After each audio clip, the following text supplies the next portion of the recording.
One, two, three, four. Et oui, il s'agit bien d'un nouveau podcast discographique dont Antoine et ses copains aiment le rock. Et donc, comme vous l'avez super bien compris après mon intro magistrale, il s'agit de l'album Please Please Me des Beatles, qui est le premier LP des Beatles. Et le meilleur. Et le meilleur. J'aime bien, on dit ça à chaque album. Mais en tout cas, pour ça, je me suis dit, vous l'avez entendu déjà, et je pense que vous n'êtes pas insensible à cette voix ténébreuse, un peu comparable au Marc Lavoine du rock. Benjamin Durand pour nous parler de cet album avec moi. Please Please Me. Bonsoir Benjamin. Bonsoir Antoine. Ouais. Donc, alors là, dis donc, s'il faut remonter le contexte, c'est pas évident pour un premier album, hein, puisque les Beatles, ça part de cette ville portuaire magnifique qu'est Liverpool. Et si on commence là-dessus, on n'en a pas fini, mais d'un côté, on a tout notre temps cet après-midi.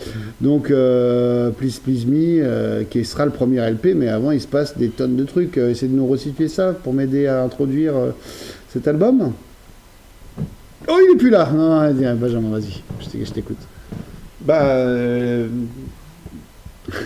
Le tsunami de la sortie du 45 tours Please Please Me a fait son effet. Tu ne repars pas si loin, c'est bien. Et voilà, à l'époque, l'album, le 33 tours, c'est un produit, on va dire, complètement marginal du truc, mais bon, EMI, à la surprise générale, ce groupe sur lequel il misait pas grand-chose, qui était vraiment que l'espèce de fantaisie de ce producteur de comics qui était George Martin, finit par vendre des tonnes de disques. Donc ils disent tant qu'à faire, autant leur faire enregistrer un disque, et vite puis, fait vite fait, bien fait, et voilà, vite fait, qui coûte pas cher, et puis voilà, on va bien voir ce que ça donne. Ouais, alors pour resituer un peu le contexte quand même, les Beatles sont formés depuis quasiment 58 et tournent tant bien que mal à droite à gauche, vont partir à Hambourg, etc. Et il y aura une première version des groupes, là tu me précises, hein, parce que je vais faire ça un peu comme ça, où on a Pete Best à la batterie, qui est un peu l'éphèbe de ce groupe, qui est adoré par les fans de la première heure à Liverpool. Et on a un autre éphèbe qui est Stuart Sutcliffe, qui malheureusement va décéder des suites d'une hémorragie cérébrale très très jeune. D'ailleurs, toute cette période, je vous invite à retrouver ce film Backbeat, qui explique un peu l'avant-succès des Beatles, avec cette rencontre avec Klaus Voormann et Astrid, dès 1960 à peu près, non, c'est ça ? Oui, c'est ça, oui, c'est la période 60-62 des Beatles quand ils sont à Hambourg. Et je rappelle pour l'anecdote que les chansons jouées par le groupe, etc., sont réinterprétées par un groupe américain, notamment constitué par Dave Grohl, tout juste sorti Nirvana à la batterie, Thurston Moore de Sonic Youth à la guitare, et Mike Mills de R.E.M. Tu n'hésiteras pas à nous mettre une petite version ou deux, hein, sur le si Spotify a récupéré ça, bien sûr. Puis même, il y a YouTube, hein, où il y a tout ce qui n'est pas autorisé.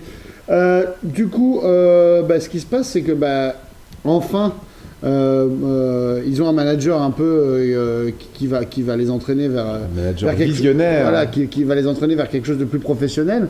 Et tout de suite, son premier fait d'armes, si je peux me permettre, c'est de trouver Pete Best un peu faible.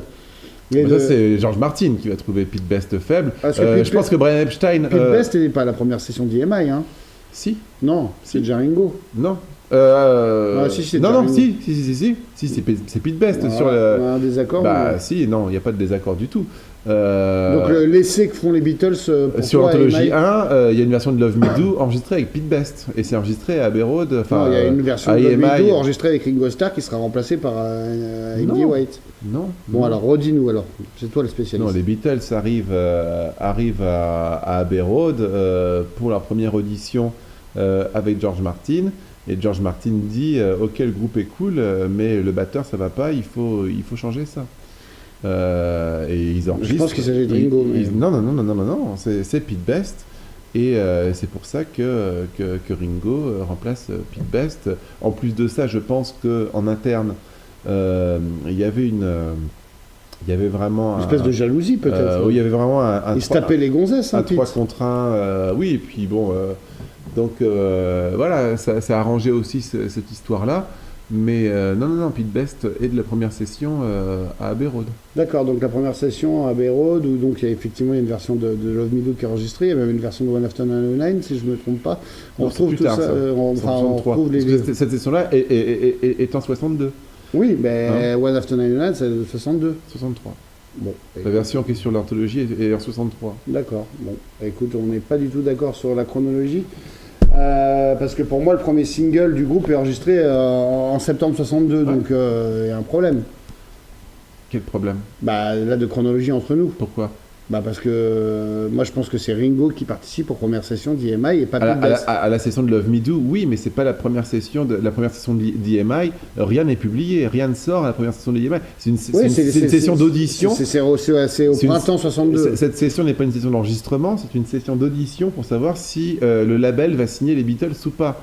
Non, à l'issue de ça, les Beatles se seront signés et ils reviendront à EMI pour enregistrer leur premier single, Love Me Do. C'est George Et Martin là, ça qui va être... suggère à Brian de mettre de côté Pete Voilà. Best. Et Ringo Et c'est quand ils reviennent, George Martin n'était pas au courant que les Beatles revenaient avec un batteur qu'ils avaient engagé, et c'est pour ça que George Martin avait engagé Andy White, pensant que le problème Pete Best n'était pas réglé, et qu'ils allaient se repointer soit sans batteur, soit avec éventuellement encore Pete Best. Alors, ce qui donne cette anecdote savoureuse, c'est que quelque part, la relation entre George Martin et Ringo Starr sera un peu ternie par ce premier rendez-vous où Ringo arrive, déballe son matos et on lui dit non. Ce que George Martin dit. Non, tu joues pas, c'est Andy White qui va jouer. On a pris un mec pro et Ringo l'a vachement mal pris, à juste titre. Hein. Oui, mais bon. Il le relègue un peu au clap derrière. Voilà, mais ce que George Martin décrit. Enfin, en tout cas, ce dont il témoigne dans l'anthologie, c'est que quand il les voit arriver, il est embêté de voir Ringo qui n'attendait pas du tout arriver là, quoi. Donc du coup, il se pointe et donc je crois que George Martin a une idée assez précise pour leur premier single. Il voudrait leur faire reprendre How Do You Do It. Ouais. Et c'est la première fois que... Ça, c'est plus sur Please Please Me, je crois. Ça c'est plus quand ils en sont à enregistrer Please Please Me. Sur Love Me Do, ils se mettent d'accord sur Love Me Do parce que les Beatles insistent pour enregistrer une chanson à eux. Martin dit ouais bon d'accord, et là ils enregistrent Love Me Do.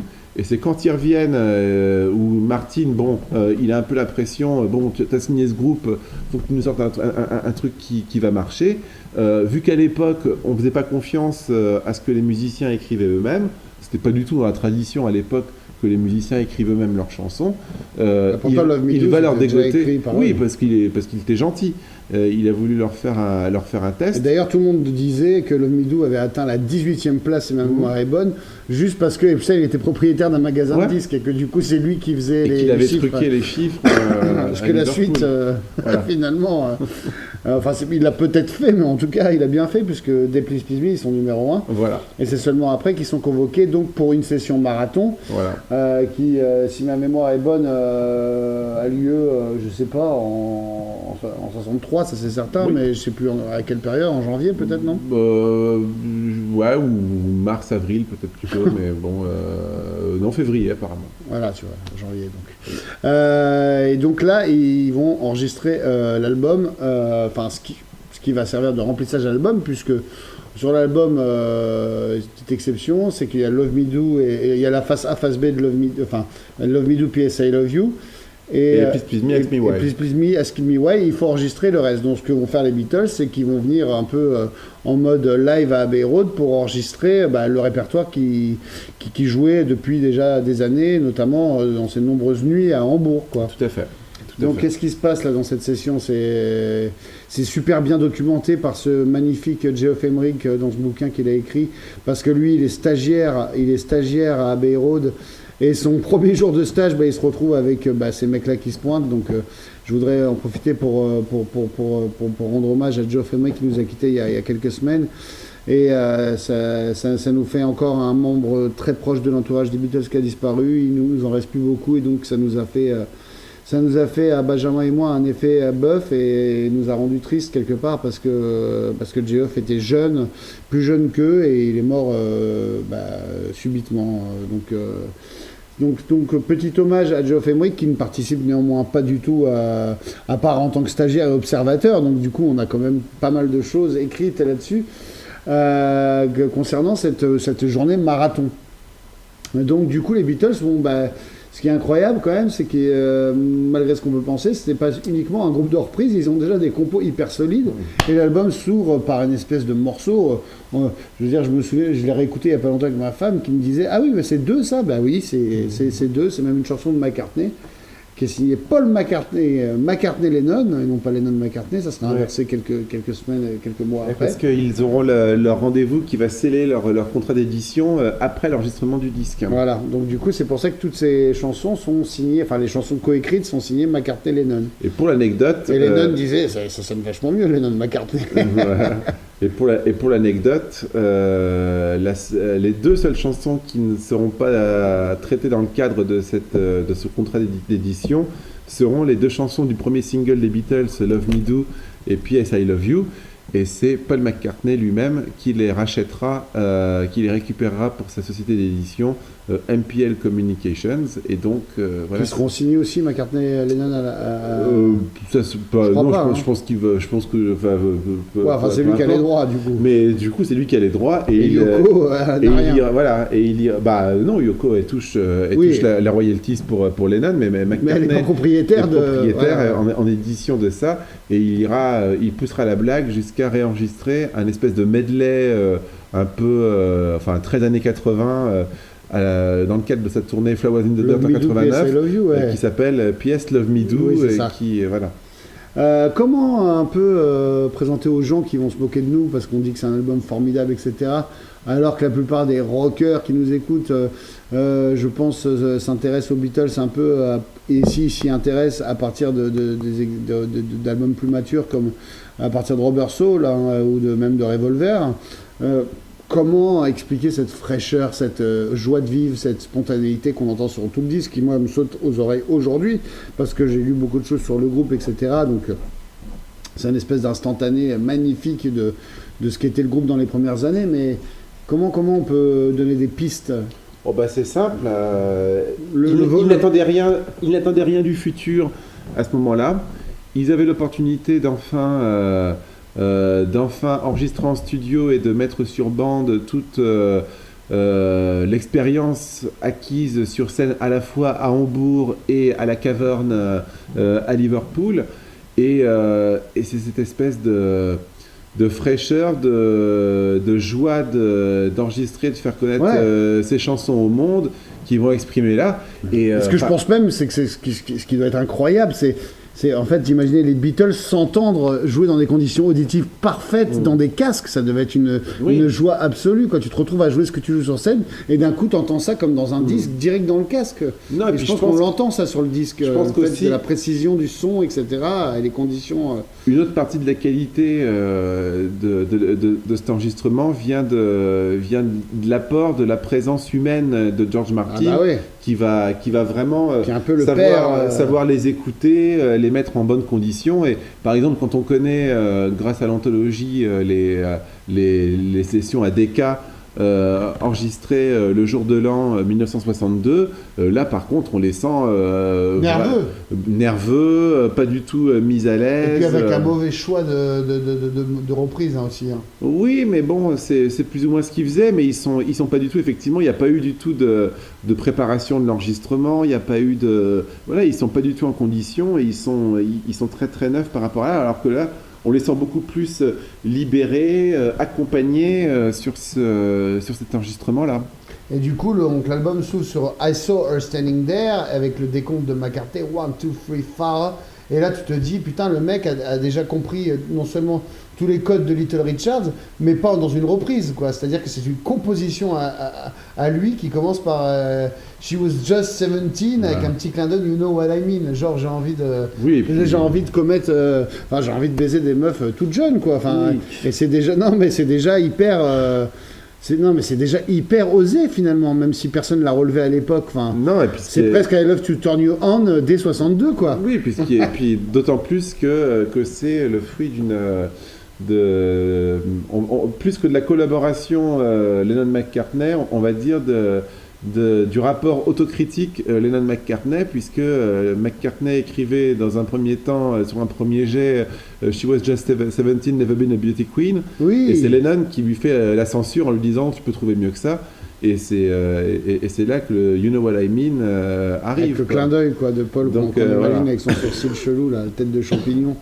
Non, c'est assez magnifique. Et puis voilà, je pense que même si tu veux prendre un titre de cet album, celle-là, elle résume un peu toute l'ambiance de la session. Je sais pas dans quel ordre exactement ça a été enregistré, à part que le fait que Twist and Shout a fini la session. Enfin voilà, le fait que ça soit composé par eux, ça prouve quand même que les mecs étaient intéressés par l'écriture. Mais avant tout le monde, quoi. À une époque où c'est l'an zéro. Et paradoxalement, le choix des reprises on va y venir. Donne une indication géniale sur là aussi leur inspiration d'écriture. Et puis la curiosité qu'ils avaient d'aller déterrer des choses. Je pense à Anna Go To Him de Arthur Alexander qui venait juste de sortir qui sortait de l'Alabama profonde, voilà. Quoi. Je crois que c'est son premier 45 tours, Anna, avant qu'il fasse You Better Move On, que les Stones s'empresseront de reprendre, peut-être parce que les Beatles avaient pris le Anna, quoi. Oui. Premier enregistrement de Muscle Shoals. Mais ce qui est marrant, c'est que contrairement à tous les premiers albums de ces gens de la British Invasion, il y a une grosse moitié de l'album qui est composé les McCartney-Lennon.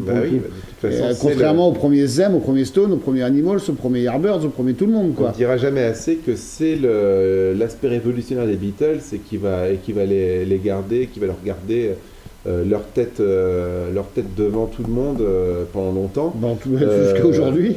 C'est que eux partaient dans cette aventure avec une idée devant toutes les autres, c'était celle qu'ils voulaient imposer leur chanson, et ça c'était l'héritage de leur fascination pour surtout Chuck Berry et Buddy Holly qui étaient les écrivains de leurs chansons. Ouais, tout à fait. Alors ce qu'il faut aussi dire, je pense préciser, c'est que George Martin, malgré les limites en tant que musicien qu'il pouvait émettre sur les uns et les autres, s'est rendu compte que les Beatles étaient quand même des sacrés caractères, étaient rigolos déjà, leur sens de l'humour et l'espèce d'alchimie qu'il y avait entre eux, un peu ces nous quatre contre la terre entière, plus aussi le fait qu'ils n'avaient pas forcément envie de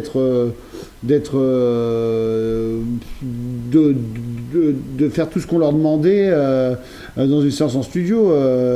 Quand George Martin propose How Do You Do It, les Beatles ont le culot de leur dire ta chanson elle nous plaît pas, on veut pas jouer ça et on veut imposer Please Please Me, quoi. Oui, l'anecdote va jusqu'au truc, et ça c'est génial, c'est que en fait, non seulement ça leur plaisait pas de pas faire une chanson qu'ils n'avaient pas écrite, mais en plus de ça, ils surenchérissaient en disant on pourra plus sortir à Liverpool si c'est cette chanson qu'on publie, quoi. Et ce qui est marrant, c'est que du coup, Martin, qui avait quand même une bonne vision de ce qui pouvait marcher ou pas, leur filera à Herman Hermits, qui est un autre groupe de Jerry and the Pacemakers, pardon, nos groupes de Liverpool, et qui seront numéro 1 avec le morceau quelques semaines après. Mais finalement, est-ce que Jerry a pu ressortir à Liverpool après ça? Il avait Walk Alone. Voilà. Quand même. Eh ben oui, Alone, c'est bien le problème. Du coup, l'album il regorge d'anecdotes, on ne sait même plus par où commencer.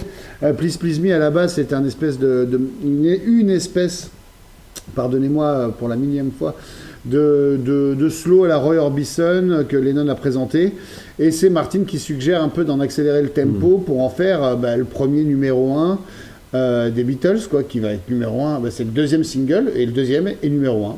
Donc Martin, en fait, je pense qu'il avait vraiment déjà...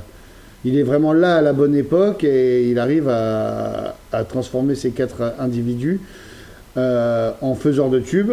Et tout ça est un mélange de savoir-faire de George Martin, mais aussi de charisme, d'humour et de représentation photographique. Et enfin, c'est vraiment tout se passe bien au bon moment, quoi. Ils étaient là au bon moment, mais avec le bon produit au bon. Voilà, c'est assez fou. Ce charisme qu'il y a quand ils sont tous les 4, et c'était même le cas à la fin quand ils supportaient plus dès qu'il y avait une caméra, ils se remettaient à se comporter comme les 4 amis d'enfance qui s'aiment.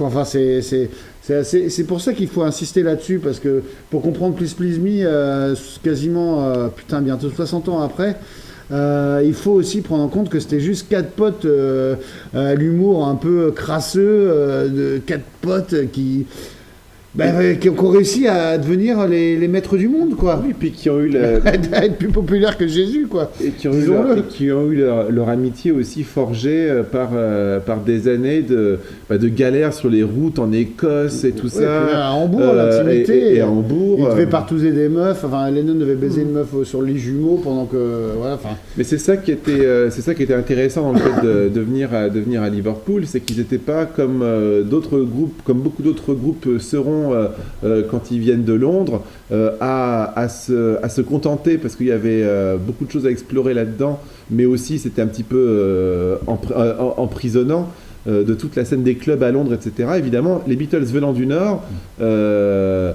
évidemment que personne n'attendait quoi que ce soit de Liverpool, donc c'est pour ça qu'ils devaient aller. Ils étaient seuls contre le reste du monde. C'est pour ça qu'ils devaient aller à Manchester pour se faire connaître de la scène de Manchester. Ensuite, qu'ils ont dû aller en Écosse pour essayer de se faire connaître plus en Écosse. Après, il y a évidemment, Après, il y a évidemment eu l'étape de Hambourg, et c'est finalement qu'ils ont fini par arriver à Londres. Après avoir fait tout ça, mais tous ces voyages, parce qu'une fois de plus, à l'époque, voyager n'est pas la même aventure que de Liverpool à Hambourg, ils y vont en bateau. Oui, mais enfin, et puis ça peut paraître rien. À mon avis, même aujourd'hui, j'ai pu le faire. À mon avis, tu allais vraiment d'un univers complètement différent à l'autre quand tu faisais ne serait-ce que Liverpool-Glasgow ou Liverpool-Édimbourg. J'ai envie de citer mes grands-parents qui habitaient à 20 km de New York, qui était une grande ville, et pour qui ils sont allés à New York 2 fois en 20 ans, et pour eux c'était l'expédition alors qu'il y avait que 20 km. Il faut bien se rendre compte de ça, même si ça n'a rien à voir, mais ça a un peu à voir quand même, c'est-à-dire que chaque 20 km parcourus était une expédition vers un monde inconnu. Et il y a une anecdote géniale, c'est qu'ils commençaient à apprendre les rudiments de la guitare, etc. Et qu'ils avaient appris qu'il y avait un mec qui habitait à 15 bornes, qui connaissait je ne sais plus quel accord, le si mineur, on va dire. Ouais. Et qu'ils ont tous pris le bus et qu'ils sont allés voir ce mec et ils ont appris le si mineur parce qu'on ne pouvait pas taper si mineur dans Google et d'avoir la grille devant les yeux. Donc il fallait qu'un mec te montre ça, et il fallait parfois faire 15 km, et tout ça a vachement fait vachement le charme de ce groupe jusqu'au bout, quoi. En tout cas, à mon avis, énormément fait pour renforcer leur solidarité, leur solidarité interne, une fois de plus, en comparaison avec des groupes londoniens qui sont dans un cercle très circonscrit de clubs où les gens, où il y a une espèce de... Il y avait plus d'accès à tout, quoi. Il y avait plus d'aspect à tout, et puis surtout, il y a une espèce d'univers très cloisonné, très très codifié, où tu retrouves toujours les mêmes gens, où tu sais ce que les gens pensent, etc. Alors que eux se sont beaucoup plus confrontés à devoir faire leurs preuves tout le temps, quoi. Et du coup, c'est un peu le cas quand ils se pointent à Londres pour faire cet album, et pour faire les premières sessions qui sont gérées. Et puis l'autre chose aussi, c'est qu'aussi ils sont sur une époque où le rock est très très loin d'être un style évident, et qu'il faut c'est un style qu'il faut faire apprécier aux gens, etc. Parce qu'en Angleterre, il y avait quoi? Il y avait Cliff Richard et les Shadows, quoi. C'était à peu près tout. Et puis les conneries que tu entendais à la radio. Bah voilà, surtout les conneries qu'on entendait à la radio, effectivement. On était loin de... Donc les Beatles se sont surtout fait... ils ont passé des années à se faire siffler, casse-toi de là, on veut pas de ta merde. Et c'est aussi pour ça qu'ils ont su adapter leur truc, plutôt que d'être des espèces de puristes, on est rock'n'roll. Ils vont, parce qu'ils sont en cuir, je le précise, à Hambourg, etc., pour adopter après des costumes plus traditionnels à la demande de Brian Epstein. Oui. Qui voulait les rendre plus présentables. Il trouvait que ça allait pas de les voir en cuir crado, dans un pantalon de cuir, etc.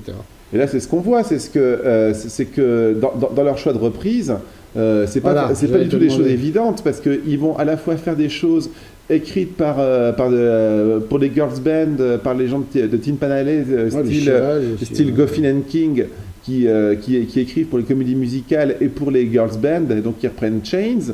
T'as Boys, qui est donc une reprise des Shirelles, donc là aussi... Alors tout le monde pensait après que Ringo était homo de chanter ça. Oui, aussi, oui. Homo juif. Donc Baby It's You. Et puis il y a aussi A Taste of Honey qui là par contre est la maison est la chanson d'un film social en Angleterre qui est quand même très très charismatique de l'époque, surtout quand on vient du nord de l'Angleterre, parce que donc il y a déjà cette identité populaire, prolo. Comment tu penses qu'ils arrivent à avoir accès à ces disques? Par la radio? Surtout par rapport à Liverpool et par rapport à Hambourg. Qui est un port. Ils évoluent à Liverpool et à Hambourg. Donc les disques arrivent. Voilà, de toute façon, ça pour le coup, c'est ce que des gens comme Mick Jagger diront toujours dans leur frustration par rapport aux Beatles. Une partie de leur frustration venait du fait qu'ils étaient beaucoup mieux vernis à Liverpool que eux n'étaient à Londres, parce que les disques arrivaient par là, parce qu'ils avaient l'accès beaucoup plus facile aux disques américains et les disques très très rares que ce qui pouvait aller jusqu'à Londres. Et pourtant, les Beatles ont axé leur répertoire sur une pop plus blanche que ce que vont faire les Stones après, quoi. Il n'y a pas vraiment de reprise de Chicago Blues chez les Beatles. Enfin, les Beatles n'ont jamais été. Arthur Alexander, il est noir. Oui, non, mais je te parle de blues. Je te parle de Chicago. Ah bah non, mais le blues alors. Donc ils étaient plus attirés par Elvis Presley, enfin même si McCartney était fan de Little Richard et que Lennon adorait Berry. Là encore, je reviens à ce que je disais avant, c'est aussi une question d'endroit qu'ils ont fréquenté. Ouais. Ils ont fait ça parce que à Hambourg, quand ils faisaient des choses beaucoup trop coincées dans un seul style, vu qu'il fallait plaire à tout le monde, on exigeait d'eux qu'ils sachent jouer les standards du moment de la radio, etc. Le blues, c'était un truc de club, un truc. Et même pas. Un truc un peu. Non, mais je veux dire par là que c'était quand je dis un truc de club, je dis pas de club comme endroit. Je dis de club comme endroit fermé où c'est nous qui avons la vérité, c'est nous qui savons toutes les choses qui sont les mieux. Oui, un peu à l'image de la scène jazz, finalement, voilà. Où tout le monde pensait que les Beatles était mieux que l'autre. Les Beatles évoluaient pas dans ces secteurs-là, parce que eux, pour exister en tant que groupe, ils prenaient ce qu'il fallait, etc. Et c'est pas en jouant du blues ou de la musique entre guillemets élitiste que tu allais plaire aux ploucs de Glasgow, aux ploucs d'Édimbourg et aux marins bourrés qui voulaient juste se bourrer la gueule et se taper des putes à Hambourg. Donc c'est ça la grosse différence, et c'est de là que vient le fait que les Beatles aient cette musique beaucoup plus mélodique que dans ces cercles-là, parce que c'est l'héritage. Il faut jamais oublier que d'où vient le rock à l'origine. Il vient des clubs un petit peu aussi borderline de la Nouvelle-Orléans, avec ce son qui doit être mélodique pour accompagner ces endroits-là. Donc revenons un peu sur le tracklisting de l'album et sur la musique principalement. Rappelons encore une fois que l'album a été enregistré de 10h du matin à 20h, quoi. C'est un peu ça. Donc du coup, hormis donc les 4 titres qui étaient déjà enregistrés dans les séances précédentes, ils vont défiler un peu tout leur catalogue. Est-ce qu'on sait s'il y a des morceaux qui sont pas sur l'album qui ont été joués? One of 99. One of 99 qu'on retrouvera dans la discographie dans une autre version plus électrique sur les titres B. Et surtout, c'était un des premiers morceaux composés d'ailleurs par Lennon McCartney. Et surtout, un des premiers. Oui, et surtout, il le rejoue en 69 avec l'arrangement original de l'époque de Liverpool. Ouais. Alors que là, George Martin refait une orchestration du morceau pour essayer de l'adapter, et le morceau est jugé plus faible que le reste et laissé de côté à cause de ça. Mais c'est ça qui est touchant sur les titres B, c'est qu'ils reprennent l'arrangement qu'il jouait notamment dans la cuisine de la famille McCartney. Ouais. Et voilà. Donc aussi, ce qui est intéressant, c'est que pour la première fois, donc, on a cette notion de groupe qui était assez rare à l'époque, ils sont 4, etc. Et ça se retranscrit sur le disque par le fait qu'on a plusieurs chanteurs. Donc il y a Paul McCartney qui chante sur Standing There. Après, Lennon se place en chanteur principal de quasiment la majorité du disque. Mais sur chaque face, et on a un morceau chanté par George. Ce qui fait déjà 3 putains de chanteurs, et en plus on a le Boys dont on a parlé de chanté par Ringo Starr. Ah oui, donc il y avait la volonté vraiment d'imposer j'aime pas cette expression, mais ce monstre à 4 têtes comme l'appelle Jagger. C'est-à-dire que les 4 chantaient, et donc ça faisait vraiment un truc théâtral. Tout à fait, c'est ce qui a fini par se passer, et qui était une idée géniale. Mais à mon avis, à la base, c'est beaucoup plus circonstanciel que ça. comme on l'a expliqué tout à l'heure, Ringo Starr est tout jeune arrivé dans le groupe, mais Ringo Starr était à Liverpool une vedette. C'était le plus expérimenté de tous, presque. Oui, puis c'était une vedette à part entière. Enfin, il était. Puis il était plus vieux, il avait la barbe, etc. Voilà, mais il était quelqu'un de connu, surtout au sein des amateurs de musique à Liverpool. Et quelque part, cet album-là, on peut se dire que dans leur tête, les Beatles se disent putain, mais c'est un disque qu'on gardera toujours, etc. Autant faire plaisir aux gens à Liverpool, etc. Ouais. Et Boys, c'est en fait une chanson que Ringo ramène de son groupe Rory Stone and the Hurricanes, parce que c'est une chanson qu'il chantait lui-même, ayant lui-même aussi fait le tour des clubs à Hambourg, etc. Et donc en fait c'est un petit peu pour faire plaisir à ce public de Liverpool qui retrouve ça. Et donc c'est un petit peu par conclusion, ils se sont rendus compte, ah bah merde, il y a les chansons de Paul, il y a les chansons de John, il y a la chanson de Ringo, ça la fout mal si on fait pas une chanson par Paul. Et c'est en fait Lennon qui griffonne Do You Know a Secret le jour de son mariage avec Cynthia, et qui donne cette chanson à chanter à George Harrison. Et j'allais citer ça comme un peu la même chose que la sœur Standing There. C'est incroyable de se rendre compte que Do You Want to Know a Secret est une composition originale des Beatles, parce que c'est d'une maturité et que ça n'a rien à envier aux reprises qui sont sur le disque, quoi. Elles ne souffrent pas du tout de la comparaison. Et ce qui est, pour rebondir ce que tu disais par rapport à Ringo, par rapport au fait de vouloir faire plaisir à leur public de Liverpool, les gens, quand les Beatles faisaient des sets à la Caverne, avaient des requests, presque à l'image d'un Springsteen qui autorise les pancartes, etc.